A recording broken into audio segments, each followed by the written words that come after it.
ইরানের মুসলমানেরা, তাদের সাথে আমাদের আকীদার অনেক বেশকম আছে, কিন্তু তারা যখন ঐক্যবদ্ধ হলো, ইরানের ওলামারা, আয়াতুল্লাহরা যখন ঐক্যবদ্ধ হলেন, তখন আমেরিকার মতো বিরাট পরাশক্তিকে তারা পদানত করে ইসলামী রাষ্ট্র, তাদের ভাষায় তারা ইসলামী রাষ্ট্র প্রতিষ্ঠা করতে সক্ষম হয়েছে এবং আমেরিকাকে পদানত করেছে। এখানে আয়াতুল্লাহ খমিনীর একটি কথা আমার মনে পড়ে, কি সাহস তার! ইমান আকীদা যাই থাকুক, আকীদার প্রশ্নে আমরা আপোস করব না, কিন্তু এই কথাটা তো বলতেই পারি।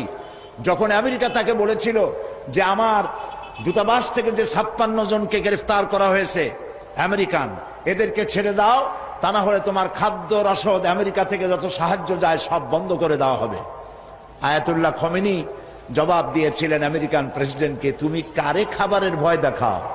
যেই জাতির বছরে 1 মাস না খাইয়া থাকা ফরজ, সেই জাতি তোমার খাবারের অপেক্ষা করবে? তোমার মতো কাফেরদের খাবারের কোনো পরোয়া আমরা করি না।